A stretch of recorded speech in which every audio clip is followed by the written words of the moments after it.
Welcome to our show, Let's Get Talking. I'm your host, Monica Lewis.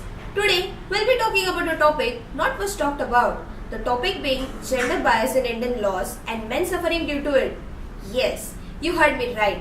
Men. To talk about this, we have two guests with us, Mr. Shapatankar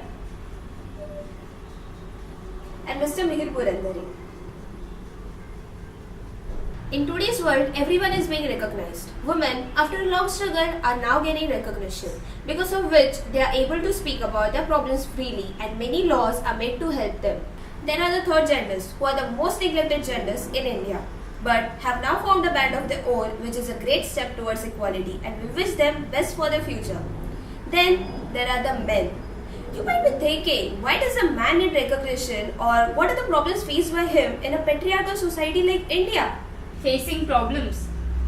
They are the number one reason behind all the problems faced by women. All these cases which are emerging of rape and abuse, it is only because men just can't take no for an answer. And all men being the same, they just can't... Wait a minute. What's with all men are the same thing? As far as not taking no for an answer, maybe you should ask those friend zone guys. I mean, they are the living examples for men taking no for an answer. Do you even know what it is not to get equal pay?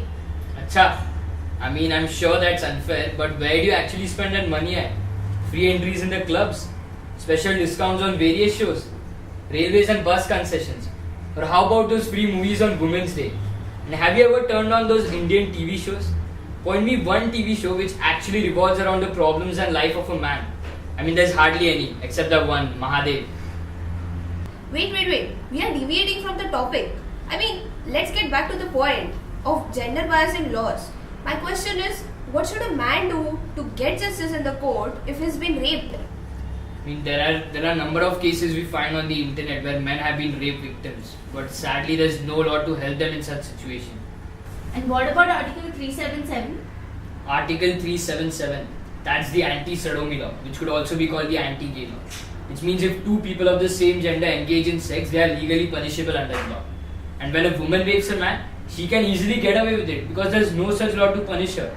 Ha! What nonsense! Woman raping a man, that too in India. It's impossible. Yes, there are such cases happening in India. But as you can see, people are not aware of these instances.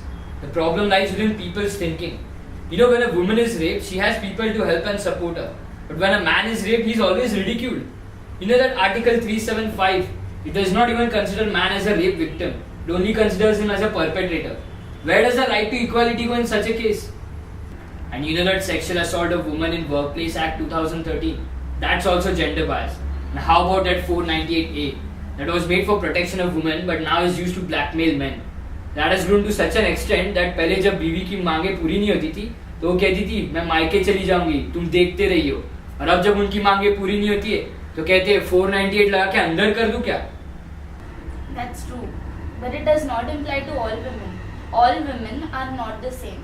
Exactly. Even all men are not the same. See, I'm not here to take away your rights. I'm just here to ask for mine.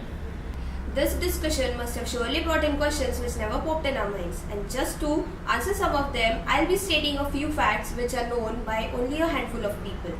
57% of children in India are abused sexually by adults they trust, and half of these children are male. 1 in every 2 boys is sexually abused in India. Delhi Helpline for Men gets 100 calls every day for help. False dowry, molestation, attempt to rape cases are growing day by day, and yet there is no law to help or protect men. Now that we know even men are being harassed, we should take steps to stop such crimes. Women who might be thinking, why should we help this cause? Should do it for no one but for themselves. Because if the misuse of 498A continues, there are chances that the law may be taken away and the women who are in actual need of the law may suffer.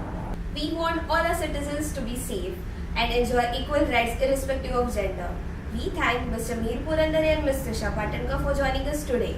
With this, we end this topic. Stay tuned for more to Let's Get Talking only on ENC Beyond Headlines.